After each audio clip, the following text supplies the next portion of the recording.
What up, Steve? I don't know. Maybe the maybe the shadow band's back. Who knows? Maybe I'm shadow banned again. But I wanted to share a story with you guys that I was thinking about as I was driving home. But let me wait a few minutes to see if anybody else is going to hop on real quick. Oh, my dogs are fighting in the background. Oh shit, we got a dog fight. What's going on, Mr. X? I just had a some story time real quick for you guys. I'll wait for a few more to join on before I get started. Switzerland. I've only been to Switzerland once through the airport.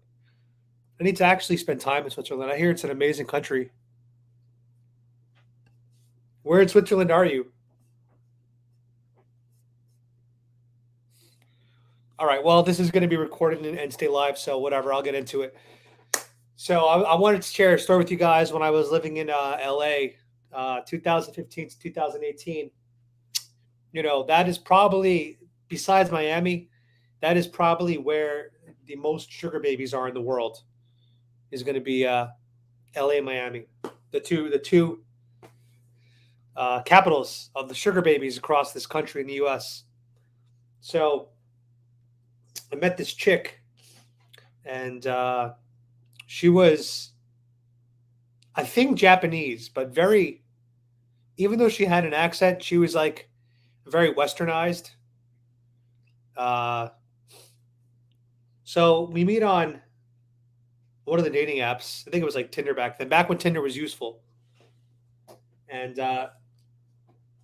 for the first date, she demands I take her to the Four Seasons Hotel for some cocktails. Now, as you guys know, Four Seasons is quite an expensive place. And I don't like taking girls to lavish places on the first date. It's just not my thing. I just feel like when you take girls to expensive places first date, you're going to attract sugar babies. So it's better not to do that. So you could weed those girls out if that's not what you're into. We'll get to the political veto. We'll talk about politics after.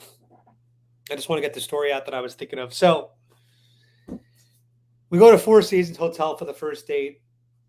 We buy a few. I buy a few cocktails, $100. Had a good time, but nothing happened. I didn't close the deal.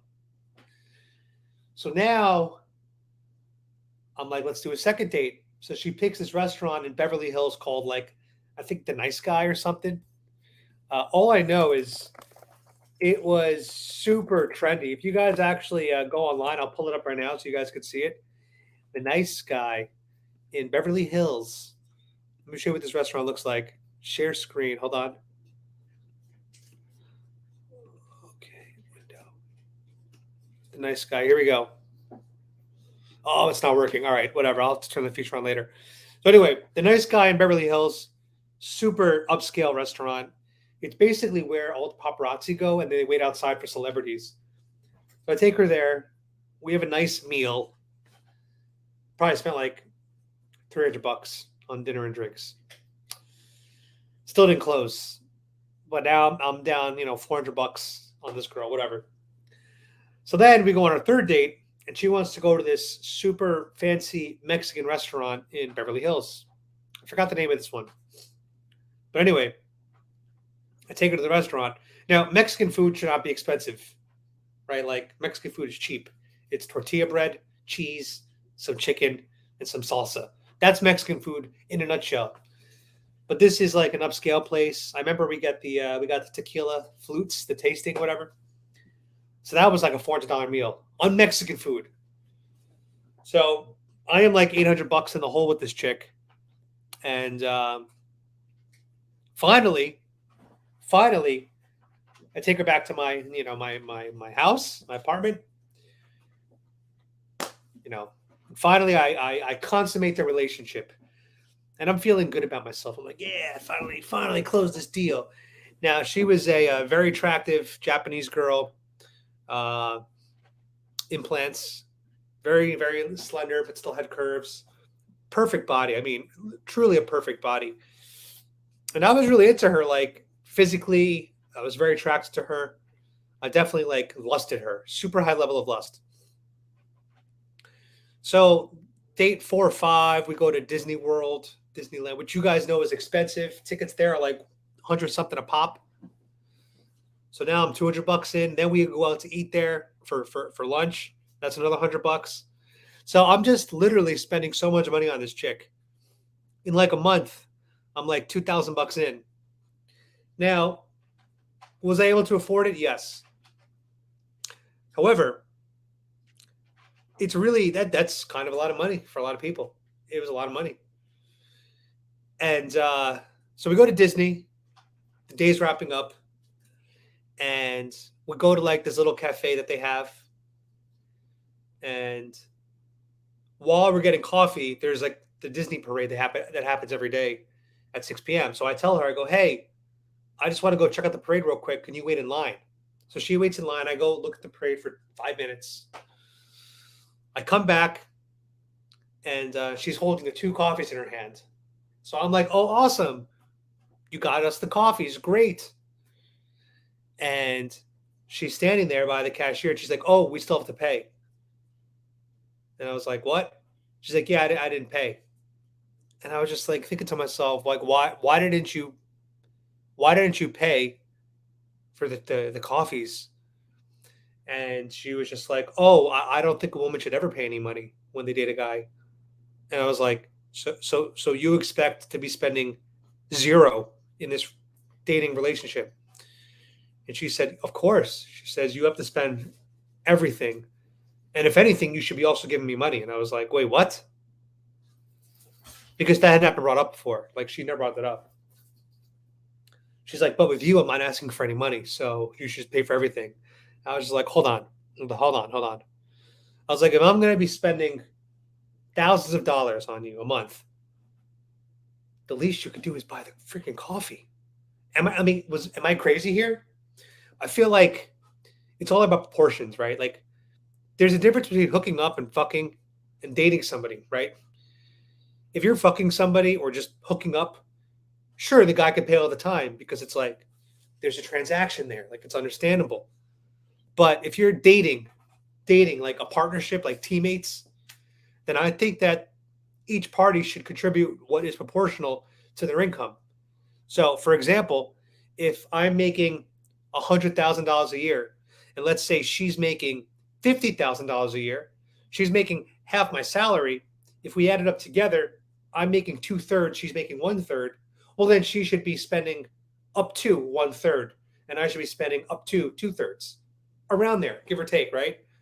So it was like just the symbol of, here is this $3 item, a coffee. Maybe it was like $5 because it was Disney. $5 item, a coffee that you couldn't even pay for, when I've been paying for all these $100, $200, $300 meals consistently for a month. And it was at that moment that I just realized I felt used. And the reason why the story, I think, is important is because I think women need to understand that there's so much power in buying a man a coffee or a smoothie or a kombucha or just something small.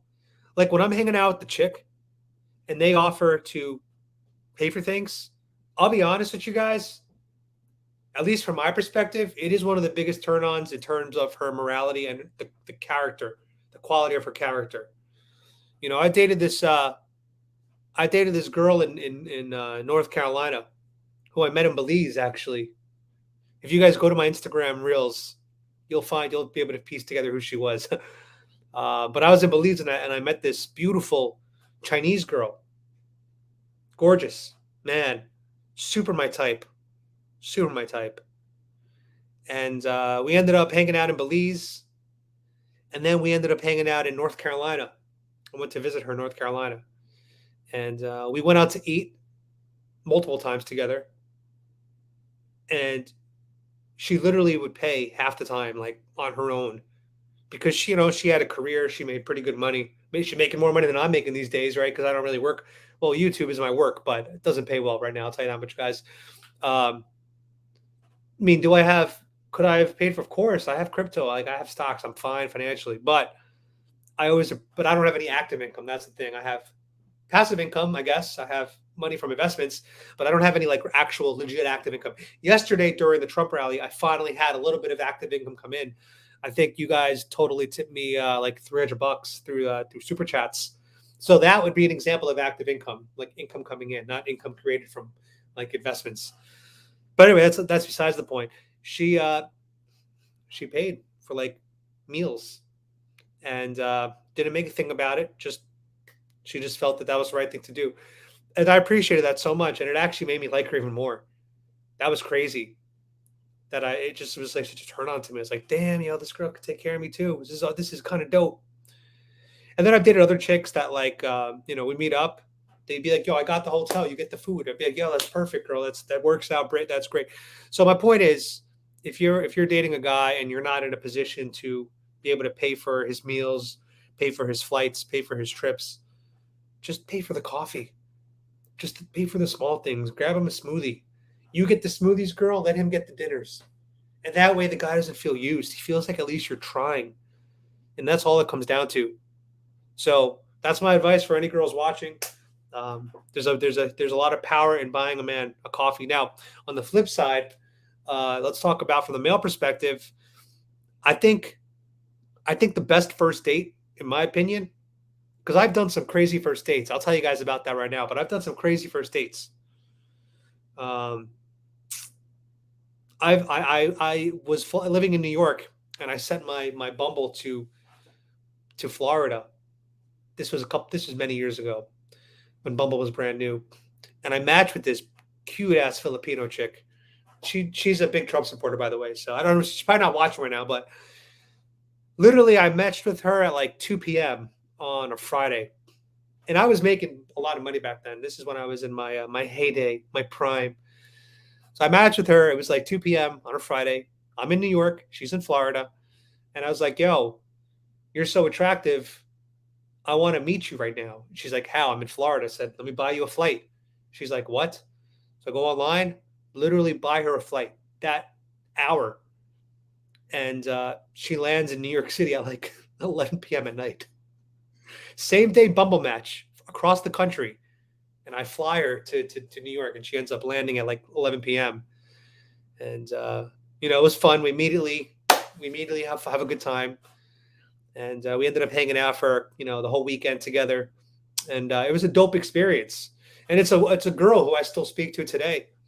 We're still buddies, we're still friends. Although I'm not in the friend zone. She's dating someone right now, though, but I'm not in the friend zone. But anyway, that was a pretty crazy first date. Just buying girls flights across the country. And then when she came to New York, I took her to all my favorite restaurants, which, by the way, when I was living in New York, which I'm a New Yorker, so whatever. But I didn't like the lavish restaurants. I kind of like the holes in the walls. So I used to take, people to my favorite little spots. And we had a great time. It was a beautiful relationship. I was happy. She was happy. It was a win-win. And there was no money exchanging hands. It was just, I took care of all the costs, and she took care of me. It was great. I've also flown girls to like the Caribbean on the second date. I took one girl to, I think, Jamaica. No, Turks and Caicos. No, that's not Turks and Caicos. One of the islands I forgot on a second date. That was pretty wild too. So I've had my share of crazy times, but I will say the best first date nowadays, because of all the sugar babies out there and the OnlyFans enthusiasts and the Instagram girls, is coffee. I'm telling you guys, the first date, take a girl to coffee. That way you're not over leveraged. You're not forced to sit through a 3-hour meal. You're not forced to spend a couple $100s on someone that you might have no connection with. Take her to coffee. And plus, I'm noticing, like, if you live in a beach town like Florida, a lot of girls don't drink as much because they want to be healthy, or they try to drink less. So if you just say to them like, hey, let's go out for a drink the first date, first of all, they got to drive probably, so no one can really drink anyway. But secondly, they try to be healthy. So I like to do things like coffee, kombucha, smoothies, green tea on the first date. And here's the best part. You go out to a smoothie bar, whatever, coffee bar, you grab $20 date, right? You're having a good time after 45 minutes, an hour, you can always upgrade the date. You could say, you know what? I'm having a good time. Why don't we go grab a cocktail now? Why don't we go grab food now? So you can pivot into the dinner, the lunch, or the cocktail without having committed to that in the beginning. So you kind of get a test drive. So it works for men for a lot of reasons. Number one, it weeds out the sugar babies. It really gets to attract people that want to actually get to know you and have a conversation. Number two, it saves you money, so you can go on some more dates. One of the keys to dating is to put yourself out there as much as possible, and to go as it's like fishing, right? The more you fish, the more you'll catch. So you can afford more if you just do coffee dates. So I recommend for the dudes, always take your girls out to like non-alcoholic beverage dates for the first one, and for ladies, always buy your man a beverage on the date at some point in the relationship, coffee, smoothies, kombucha, whatever it is, because it'll be appreciated and noticed. All right, I just wanted to get that out there. What do you guys think about those thoughts? I hope you guys all agree. If you don't agree, that's okay. This is my this is my channel. Let's go to some comments right now.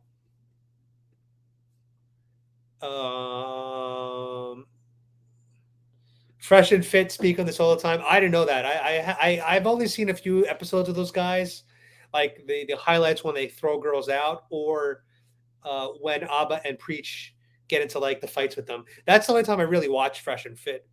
Um, I don't have anything against those guys. I don't think all their stuff is that authentic. Like in terms of, I think that like there was a situation where he was dating a sugar baby or something, but was lying about it. I don't know. But anyway, Ray Studios, yes, we'll do the collaboration on April 3rd. Just send me a message, remind me, and then we'll hop on. Just send me a StreamYard link. We'll do something cool. Ever dated a crazy girl? Yo, I've dated so many crazy chicks. I've dated girls with alcohol problems. I've dated girls with marijuana problems. I've dated girls who suffer. I mean, this is heartbreaking stuff. Who were abused as children, sexually molested as kids, and then never worked through it, and then they would turn to drugs and alcohol to kind of, deal with the trauma. And then I didn't know about this until I was months into the relationship, and it was just it made my life a little bit more difficult because I was not prepared for that, and it's unfortunate. Steve, I'm following your footsteps, bro. Wait till I get to the Philippines, man. You guys are when I get to the Philippines, you guys are gonna see the entire journey. I'm gonna be vlogging everything from the Philippines. We're gonna be doing travel vlogs out there, food vlogs. I'm gonna hopefully find a girl that's cool with me vlogging on, the relationship. Like at the beginning, when I get there, I'll probably be dating a lot of different people just to like kind of get a feel of the land. And plus, I'll be like traveling around Philippines a lot. So I expect to be Manila, Cebu, Boracay, everywhere. So I'll be meeting a lot of different women, and hopefully they'll be all featured in my channel. And the way that we interact with each other is going to be important to me. It's going to, since I plan on being a YouTuber for a while and I enjoy it, I think it's important that my significant other has some level of comfort on being in YouTube. Maybe not a star, but an appearance now and then would be nice. So we'll see. You guys will definitely see my life through that lens. It'll almost be like a reality show, like trying to help me find a wife through my YouTube channel. Captain Photon says, go to Thailand, bro. So I lived in Thailand for over a year.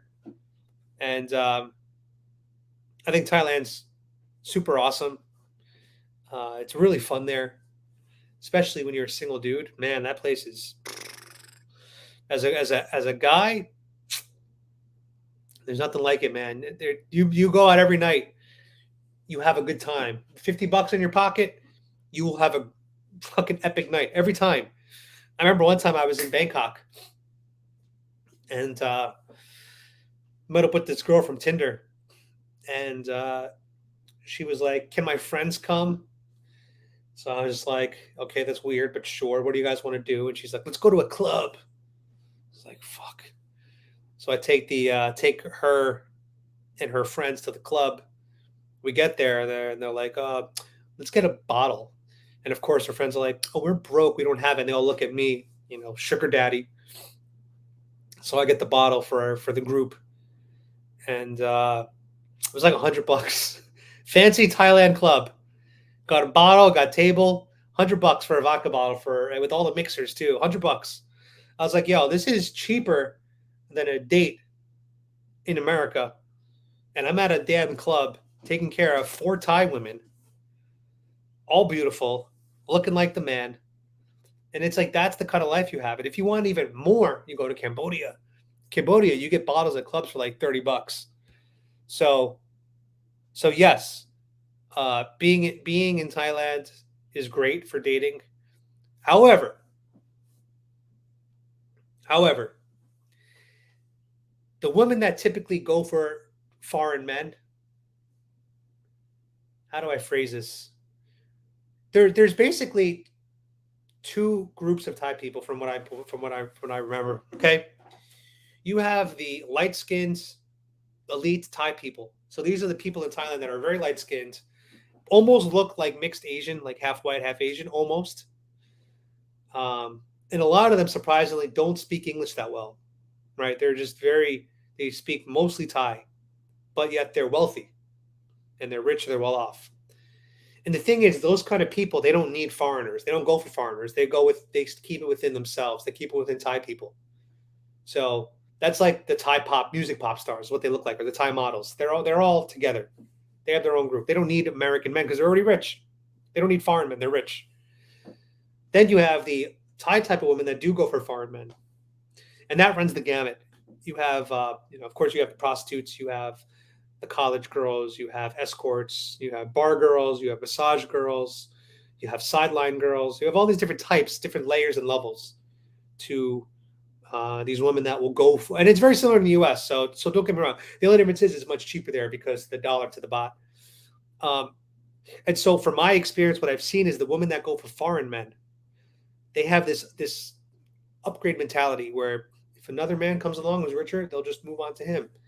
So since I'm not Elon Musk, I'd be attracting the girls that would go for foreign men. That's who I'd be attracting, for the most part. Now, there are, of course, great Thai women that are in the middle of everything I'm talking about, that are loyal, faithful, all that stuff. It's just, from my experience, a little bit harder to find out there because, again, it is considered the sex capital of the world, and a lot of that industry has been normalized. So, not judging it at all. These are grown women. They are adults. It's consensual. I have no issue with the girl doing that. I have no issue in America too, like OnlyFans and sugar babies. If a woman's of age and that's her choice and that's what she wants to do to support herself, yo, queen, you do what you got to do. You chase that money the way you got to chase it. But for me to date a woman who might be only dating me because I'm a foreigner, knowing that she might upgrade to a richer foreigner if she meets one, makes me a little it's a little risky. And there's this expression about it in Thailand. People always say, "You always rent, you never buy."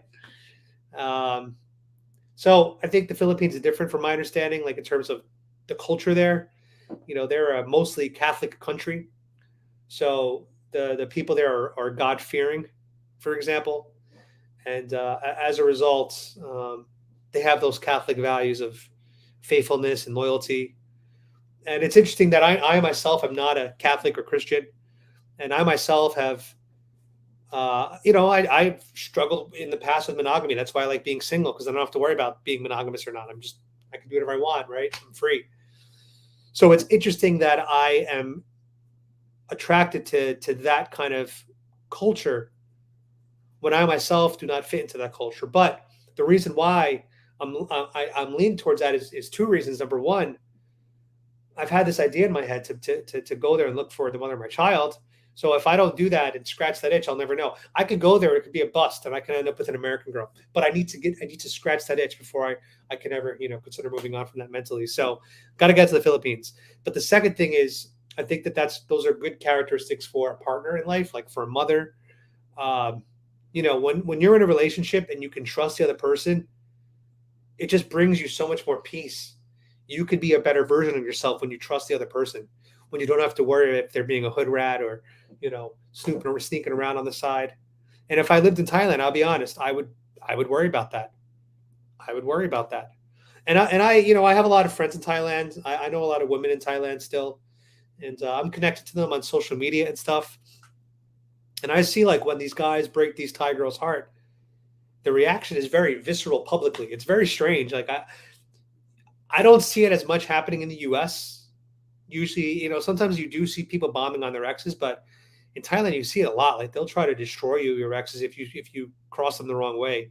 And from my understanding, Filipino women, that's just like they don't do that, you know. So I don't know. We'll see. I mean, right here, Captain Fulton says you're right about Thai women, Adam. I just don't like the Philippine areas. Great people though. Yeah, I think Filipino women have a good culture. Philippines in general, I think, has a great culture. Um, so we'll see. We will see. JP Bass Senior, my life is cool. You know, it's I do need to find another income stream. I'll tell you that much, and that's something that I'm working on right now. But more to come on that. Ray Studio says because the girl will friend zone you quickly, so make your move fast. I mean, yeah, there's two ways to look at that, right? Number one, if you wait too long, you get friend zones, and then once a girl friend zone you, it's almost impossible to get out of there. It's like hell, right? Easy to get in, impossible to get out. Um, but if you move too fast, you can also creep the girl out. So it's like this weird balance you have to strike. You know, you got to feel the energy, feel the vibes. It's tough, and it's become more tough now because of the sugar baby OnlyFans uh, culture that we're living in. You know, it's completely shattered the dating game. Yesterday, after the Trump rally, I was sitting in a yard house next to a pharmacist. This guy was a good-looking guy, pharmacist. You know, well into six figures, early 30s, good body, and he was just talking to me, and I was talking to him about how difficult dating has become in the U.S. And a lot of men are feeling it because, like, if you want a relationship now in America, and you don't want her to be a escort or a sugar baby or an OnlyFans chick or an Instagram model, if you don't want those things and you're going to be stuck dating a conservative Christian or like an evangelical religious person, and unless you're that also, that's not going to work out. You know how many girls because I'm now a Trump supporter, you know, I'm on these dating apps. Liberals don't want to date Trump supporters, you know, just because of the polarization. Even though the crazy part is female liberals, they want Trump men because we're more masculine. We have the features that they're attracted to. We have the masculinity, the muscles, the strength, all that stuff that they like to see. Liberal men don't generally don't have that. So it's like create this weird dynamic. You know, liberal women, I will say, are more flexible and free than conservative women. Liberal women are more open to like polyamory, non-monogamy, hookups, threesomes, things like that. Conservative women are not. Sure, you could find it. Sure, some of them are rebels, sure, but the liberal default is like non-monogamy. It seems like, and the conservative default is marriage and monogamy. So when you're like when you're a Trump supporter like me, who like one topic that I'm very liberal on is relationships and dating. I don't care about gay marriage. Like whoever wants to get married, get married. There are these there's this political commentator named Dave Rubin who's gay. I didn't know he was gay, but he's gay, and he's got a husband, and they're adopting two kids together. And the conservative movement is like fighting about this because some people say two dads is not a conservative value. So why are conservatives lifting up Dave Rubin? Personally, I don't give a shit. I believe that a child just needs to be brought up with love. It doesn't matter if it's a single dad, two dads, three dads, a mom, two dads, two moms, a mom and a dad. I don't care. Like it's not important to me. What's important to me is, does the child have love and resources? And if he has those two things, he'll be okay. He or she will be okay. That's just my opinion on that. You know, and some people they're really pissed off at Dave Rubin. I don't care. Also, when it comes to, you know, monogamy and marriage in a traditional sense, I think it's really hard, and it is hard. You know, I personally have not been very good at monogamy in my life. You know, even if I'm dating a girl and I'm monogamous, I'm still like repressing and forced to think about it. Now, you could argue that maybe I'm with the wrong person. And I will say, in defense of those people, in my entire life, there's been one girl I dated, one girl I ever dated. And she's the only girl I ever dated where I was so happy to be monogamous with. It was the only girl. When I looked at her, it was like there was no one else in this world. She was probably, people always ask me, Adam, have you ever been in love? You've been in love? She was probably the closest thing to love plus lust that I've ever had in my life. And she's actually my age. She's maybe a little older now. I think, well, a couple months older than me. So it was very surprising that of all the women I met in my life, the one that I wanted to be monogamous to and loyal to and faithful to and start a family with was a girl my age. So it is possible to find people your age, that you could fall in love with. And I did. That was 2015. So that was a long time ago for me. And then we had this weird on and off thing for like 2 years, on and off, 2, 3 years. But I haven't spoken to her in years now. But she has a history of always like reaching out of nowhere just to like fuck with my life a little bit. So I'm expecting her to reach out at some point soon. Yeah, I don't care what people do. Like that's where I'm liberal. Like I just don't care. If you wanna sleep with whoever, I don't really care. If you're a gay dude and you enjoy, gay activities, what do I care? As long as I'm not involved and no one's being hurt and everyone's of age. So that's where I'm not a conservative. That's where my conservative values fall short when it comes to relationships, monogamy, things like that, relationships, sex in general. It's not a topic I really care too much about. What's up, Epic Paul? What's up, Mike Jackson? Captain Photon. Yeah, I think that I would probably I'd hook up with a liberal for sure, but I would probably only date a conservative at this point, just because the loyalty, those values I think are important in a relationship. So I don't know. All right, let's see. Someone says, they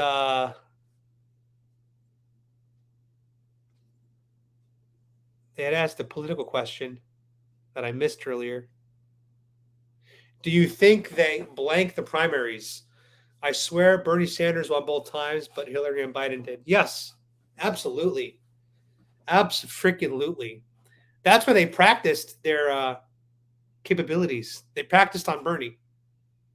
And yeah, they perfected it. That's all I'm going to say about that. I can't say too much more about that.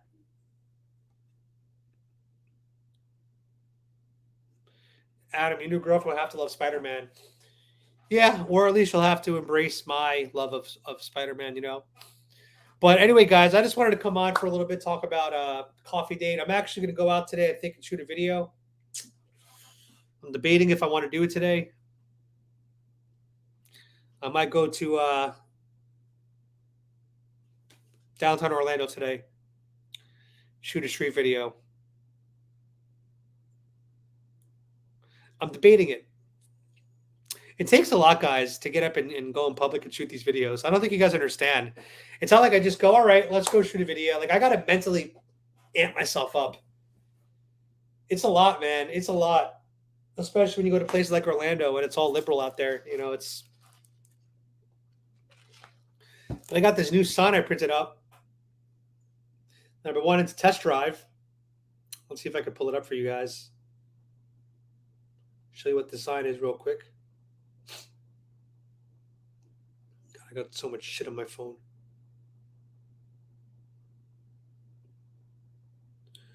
This one, I made this sign, guys. I printed the sign up. Here it is. Do you regret voting for Biden? Let's talk. Why is it not getting clear? Come on. So I have that sign printed up on a big piece of poster board. And I'm going to go stand in Orlando, hold it up, and try to trigger some libs. But you need a lot of energy to go out and do these kind of videos. It's tough. It's tough, not going to lie. We live in a time where intelligent people are silenced so that stupid people won't be offended. Yep. He said it. That's exactly it. But anyway, guys, my channel took a nice little boost yesterday from the Trump rally. Apparently, I was the only one streaming it. I didn't know that at the time. I just figured, I'll stream the rally from my perspective. And then it turns out I was like the only stream out there, which is crazy to think about. So my stream got retruthed all over Truth Social. It was all over Telegram yesterday. It was on Patriots.win homepage, which was super cool. My video was trending on Patriots.win yesterday. I don't know. I can't get into the Philippines yet, so it's just still a dream right now. Um, but yeah, my channel grew like 600 subs yesterday, which is crazy. I mean that's the most growth I've had since the election, since 2020. So I really appreciate everybody who joined yesterday, everyone who shared. I mean, that's really the best way. My dream right now on YouTube is to hit 100,000 subscribers, guys. I know it's a long time away, 100,000 subs.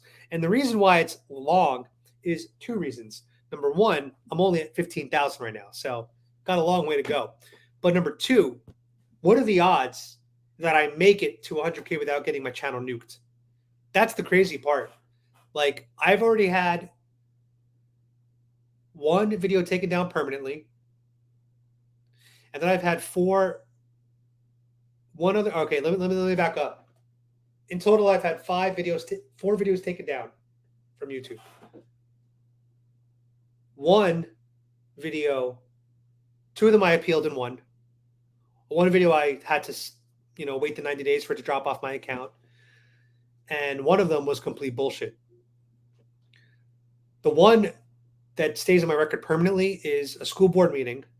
I was streaming a mother at a school board meeting. It was her speech about unmasking children. They took it down for medical misinformation. Now, here's what's crazy. A couple months after that, YouTube changed their policies. They said because school board meetings occur in public, they're usually at public meetings that are televised. Even if medical misinformation is shared, they're allowed to stay up because they're considered public information. So the one strike that remains on my channel to this day is from a school board meeting where had I posted that video a month after, it would have been considered acceptable because their guidelines changed, because they realized that school board meetings needed to stay up. So it's a complete bullshit strike. The other ones I got appealed, they overturned, and I won. Because I'm very careful with my YouTube channel. I really try not to say anything that's going to get me censored. You guys know my beliefs. So I got to put those things on Rumble. I can't put those on YouTube. We have to tippy toe, and we're in there's landmines everywhere. It's fucking nuts. So the odds of me making it to 100K subscribers on YouTube are very slim, just because of censorship. Secondly, because of the suppression, which I truly do think conservatives are facing on these platforms. So will I get to 100K subscribers? I don't know, but I really want to be there. I want that plaque. Just because when I started my YouTube channel 2 years ago, and I remember I was stuck on 40 subscribers for the longest time. 40 subs I was stuck on for like 6 months. It was so depressing, guys. Even still, sometimes I post a video, I get 1,000 views, and I'm like, the fuck? It's still depressing sometimes, because when I look at the election before that, I was getting, some of my videos got 250,000 views back then, pre-censorship. But yeah, I mean, I remember I would just post videos up and it was so depressing. I was like, what? 5 views, 6 views, this sucks. But the reality is you just got to keep pushing, and you got to realize how many channels are out there, right? There's 24 hours in a day, 60 minutes in an hour. There's only so much time people can watch you in a day. So your job is to, number one, put a lot of content out there that's valuable, and two, make people see it. How do you get them to see it? And the strategies that I've used now that I have to use is TikTok has been huge for my channel. I've been, pushing. I use TikTok to basically post daily thoughts, and then I will run polls there because the polls do really well. And then I'll also tease my content and say, hey, here's 2 minutes of my YouTube video. Go to YouTube to watch the full video. So, I use those kind of tactics. I use Be Free My Sheeple on Instagram. That's out of the shadow ban, so that's been useful too. So it's just it's like a stock market. You want to diversify and just be at as many places as possible for people to kind of, maybe they'll see you and capture, you'll get their attention. And that's what you got to do now. Yeah, Patty Cakes. There was a rally in Sunrise yesterday.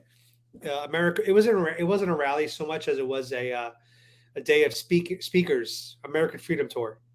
Really, really good event, actually. I really enjoyed it a lot.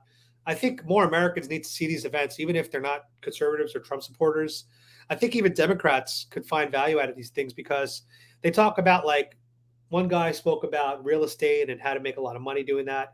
I thought it was really fascinating stuff, which is useful for a lot of people. So anyway, guys, hey Steve, you have oh, you're trying to hit 1,000 subs. Let me see if I'm subscribed to you. You better be. I better be subscribed to you. Hold on. I'm on YouTube right now. You better be. I better be subscribed to you. Oh, there's my video. Oh, they're putting a lot of your comments in. YouTube is blocking a lot of your comments. I'm going back and approving them right now. Like JP Bass Senior said, I'm looking for a woman that can suck but not swallow to help me steal gas. That's been blocked by YouTube, so I gotta manually put that in. Steve, I got some news for you, bro. You just got the wrench on my channel. Congratulations. JP Bass Senior, you just got the wrench, my guy. You guys have been so loyal to my channel. Captain Photon, you got the wrench too, my guy. So to my, oh, Noah Badi is great too. So there you go, guys. I just added 4 of you as moderators to my channel. Just because you guys have been super loyal and I love your commentary. It's useful. And you all seem like really good guys. So thank you again for the support. I appreciate you guys because I see you guys all the time hopping on my feeds. And it means a lot to me because, the key to YouTube is you build a base over time. And you guys are definitely, a big part of that base for me. So there you go. 4 wrenches were given out today live on the channel. You know what? Epic Paul's a good kid too. Epic Paul, you get a wrench too. There you go. The one thing I'll ask my moderators, though, I just got 5 new moderators, guys. Welcome aboard. When like approve most comments, like just even if it's troll that's like cursing me out or whatever, you could approve it. I don't care. Like just approve the comments. Unless someone is like doxing somebody, I'm not a big fan of doxing because that can actually lead to harm. So doxing, shut that shit down. But insults, let's. I'm all about free speech. So if somebody wants to insult me in YouTube flags and you see it, feel free to approve it. I don't care. A lot of times people they say in my comments, oh, I bet you delete negative comments. It seems like you delete negative. First of all, number one, I don't delete negative comments. Okay. First of all comments are good for the algorithm. So even if someone's going to come to my channel and insult me in the comments, fine. That's an engagement. It helps the video. So I want those comments. But number 2, YouTube has censors that they have automatically. So if a comment's got curses, YouTube automatically censors it. I don't touch it. It goes into like the spam folder. I don't look at that folder ever. So if you it up there, hold on. What's my dog doing? Cloud. What are you doing?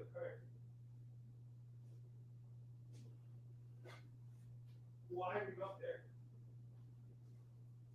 What were you doing? What were you doing, Cloud? She was sitting on the windowsill. What a good girl. Got a nice haircut, guys. There she is. Nice and clean shaven. Hi, Cloud. Were you stuck on the windowsill? You didn't know how to get down? Are you a good girl? Go say hi to YouTube. Come here, Raindrop. Come here. YouTube. Come say hi to YouTube. Come here. Oh, my girls. Oh, yes. These are my ladies, guys. These are my 2 ladies, Raindrop and Cloud. They're my best friends. They go with me everywhere, all around the world. Raindrop's been to 10 countries, guys. 10 countries. And Cloud's been to 3 because she's still a puppy. Right, girl? You've only been to 3 countries. Good girls. Yeah, guys. I think everyone needs dogs. Dogs are the best thing in the world. They really help with, like, I'm not depressed, I don't think, but I think that they help with preventing depression. I'll tell you that much. They help prevent loneliness. I think dogs are like vitamins. Like they can help prevent a lot of mental health issues, down the road that people might have. Thank you so much for calling them cuties because they are. Yeah, guys, I realized I didn't have enough moderators on my channel. Devon has been an OG. He's one of my OGs. I see him all the time on Facebook. And if you guys, to my moderators, if you guys want to add me on my personal Facebook, feel free. My name there is Adam Francisco. Just shoot me a message when you add me so I know who you are, since your names on Facebook probably don't match your YouTube names. But then you guys could connect with me on Facebook too if you want, which I think could be cool. But yeah, guys, thanks again for all of you for being here. To my new viewers, if there's any of you guys from yesterday, thanks for coming to my channel. My Truth Social is growing. It's at like 200 something subs now. I was at 40 yesterday, so that's growing. My YouTube is growing in a little bit. My Rumble is growing. I'm almost at 2,000 subs there. Yep, I gained about 250 subs yesterday on Rumble, which is awesome. And my Trump speech video has over 1,000 views on Rumble, which I never get 1,000 views on Rumble. 1.1K and growing.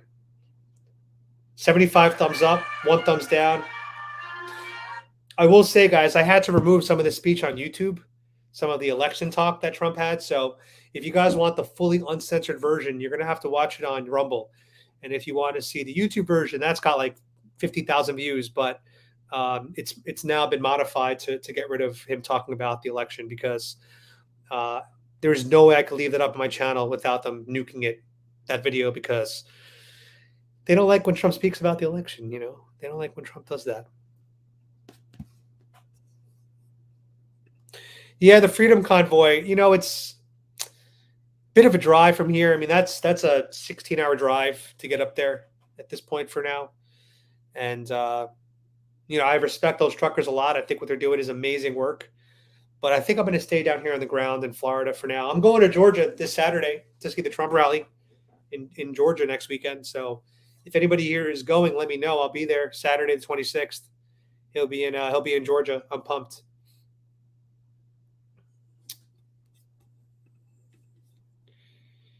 So, all right, guys. Nice to see all of you. As always, congratulations to everybody who got the wrench today. Whoever engages, you'll get more wrenches. I'll be giving out more wrenches next time too. So thanks again, guys. See you next time, and I'll play my music to close out. All right. Peace out, guys.